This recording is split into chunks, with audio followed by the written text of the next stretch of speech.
नमस्कार, बहुत स्वागत है आपका स्वतंत्र इंडिया न्यूज़ के खास बुलेटिन में। और मैं हूं आपके साथ मनीष कुमार। बुलेटिन में बात करेंगे देश और दुनिया की तमाम बड़ी खबरों की। सबसे पहले हम बात करेंगे कुराबर की। कुराबर शहर में पार्षद राजेश मीणा के नेतृत्व में स्थानीय लोगों ने नगर पालिका परिषद कार्यालय के सामने कूड़ा करकट डालकर आग लगाने के खिलाफ विरोध प्रदर्शन किया। जानकारी के अनुसार नगर के वार्ड क्रमांक 13 के ट्रेंचिंग ग्राउंड में निकाय द्वारा कचरा इकट्ठा किया जाता है और उसके बाद उस कचरे को बार बार आग लगाई जाती है, जिसके चलते वार्ड क्रमांक 10 में अत्यंत प्रदूषण फैल रहा है, जिससे न सिर्फ लोगों को परेशानी हो रही है बल्कि सांस लेने और कई गंभीर बीमारियों का खतरा भी बना हुआ है, जिसके चलते स्थानीय वार्ड वासियों ने सांस लेने में तकलीफ, आंखों में जलन, दमा जैसी बीमारी फैलने का भी अंदेशा जताया है। जो पार्षद जी ने आज जो बात करी है, हम डंपर से कचरा डालेंगे, वाकई हम 10 नंबर की जो समस्या है, 11 नंबर की समस्या, 12 नंबर की समस्या है, हम उसके लिए सब एक है।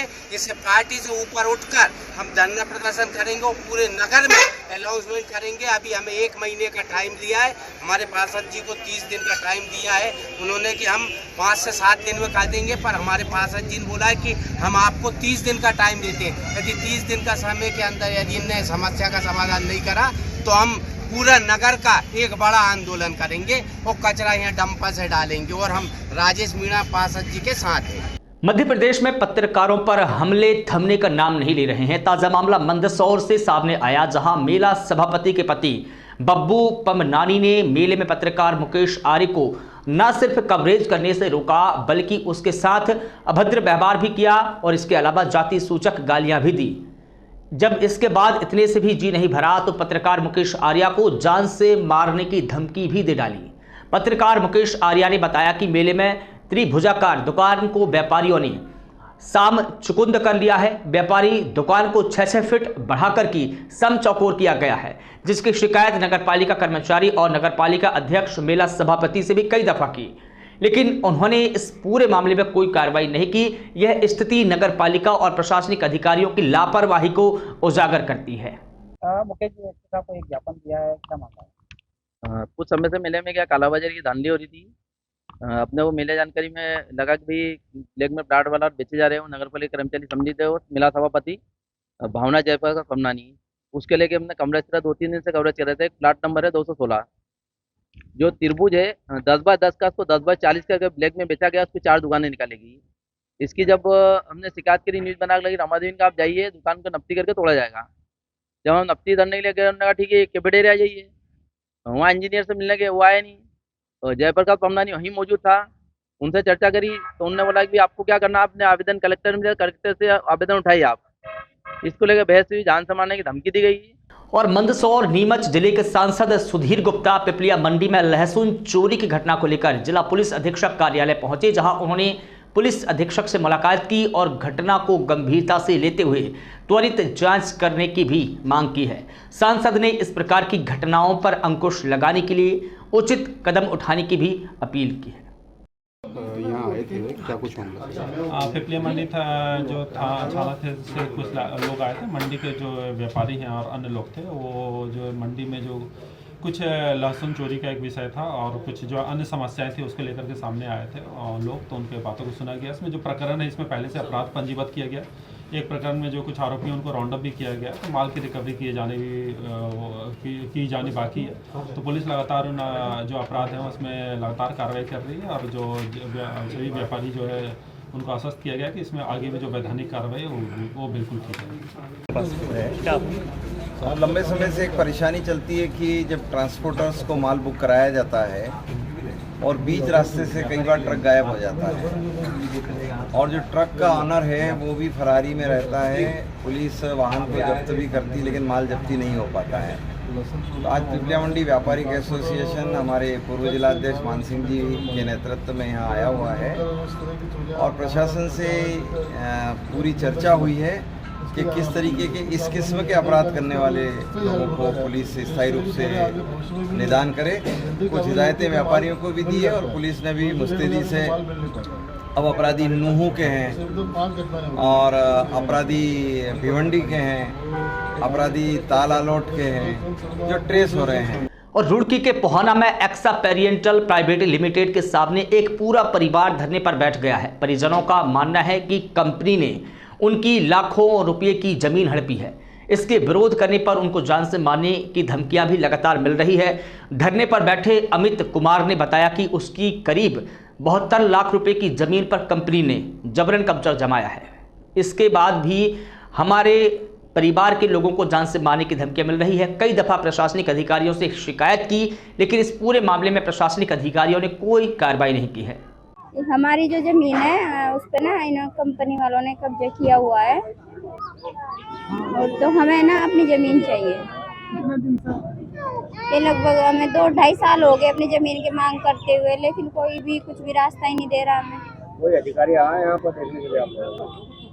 अभी सुबह सभी लोग। हाँ जी, काफ़ी लंबे समय से चल रहे, हम बहुत परेशान कर दिया है, बहुत प्रताड़ित कर दिया है कंपनी वालों ने अधिकारियों।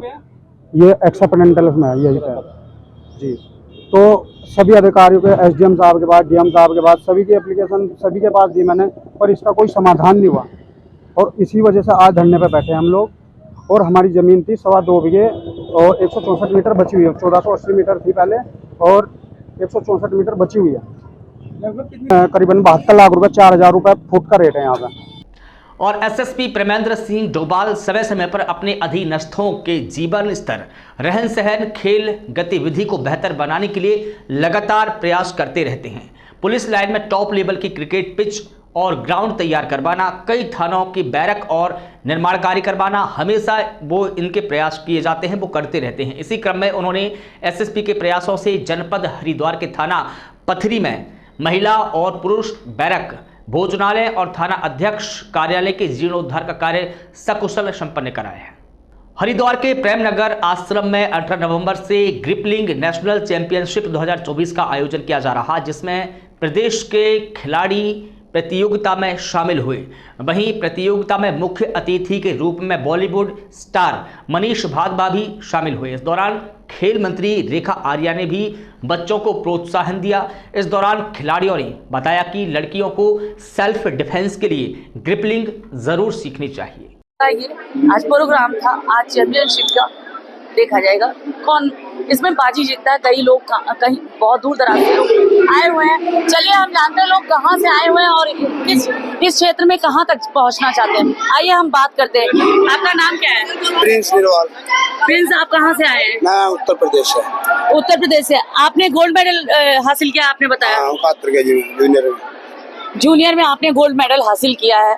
आप अपने इसमें रेसलिंग में क्या करना चाहते हैं, किस विभाग में आगे बढ़ना चाहते हैं? हम देश का नाम रोशन करना चाहते हैं। वो इंटरनेशनल ओलंपिक का सब खिलाड़ी का टारगेट ओलंपिक होता है, बस ओलंपिक की मेहनत करनी है।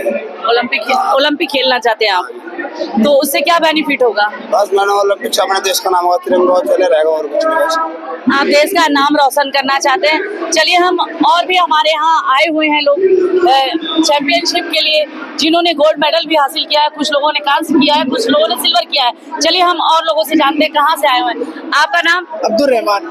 अब्दुल जी, आप कहाँ से आए हैं? यूपी से। यूपी कहाँ से? शामली मुजफ्फरनगर के पास से।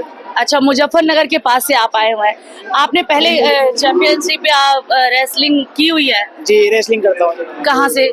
मैं शामली से जी, यूपी से। शामली यूपी से। मतलब आप रेसलर ही क्यों बनना चाहते हैं, क्यों ग्रिपलिंग करना चाहते हैं? बस जी, मेरा सपना ओलंपिक खेलने का।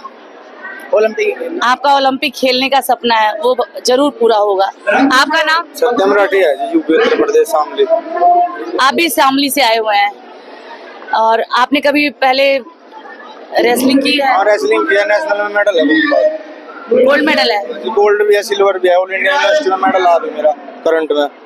बिल्कुल, बहुत अच्छी बात है। मुझे आप राठी जी ये बताइए कि आप किस क्षेत्र में जाना चाहते हैं और इससे रेसलिंग से क्या बेनिफिट है? रेसलिंग से बेनिफिट है कि एक तो नशा पत्ते से बचेंगे, जो आने वाली जनरेशन है हमारी, और अच्छे काम के लिए कोई अगर कदम उठाता है तो उसके लिए छोटे भी आगे बढ़ते हैं हमारे साथ साथ में। तो बस यही है, अपना बहुत आगे जाना है, इससे कि जो हमारे हमसे जो छोटे बच्चे हैं सीखने वाले हैं वो भी हमें देख कर आगे जा। बस ये है जी अपना। तो जैसा कि अभी राठी जी ने मुझे बताया कि यहाँ पर रेसलिंग के दौर पर देखा जाए तो यहाँ कई प्रदेशों से लोग विद्यार्थी यहाँ पर आए हुए हैं जो क्लिपिंग करना चाह रहे हैं। आपने देखा कि बताया राठी जी ने कि इससे कम से कम नशे से दूर रहता है। जो युवा पीढ़ी आज नशे की तरफ भागती है वो युवा पीढ़ी नशे से बहुत दूर हो जाता है। अपने सहयोगी के साथ मैं अर्चना दींगरा। और स्वतंत्र इंडिया न्यूज के खास बुलेटिन में फिलहाल इतना ही। देश और दुनिया की तमाम बड़ी खबरों के लिए आप लगातार बने रहिए, देखते रहिए स्वतंत्र इंडिया न्यूज। नमस्कार।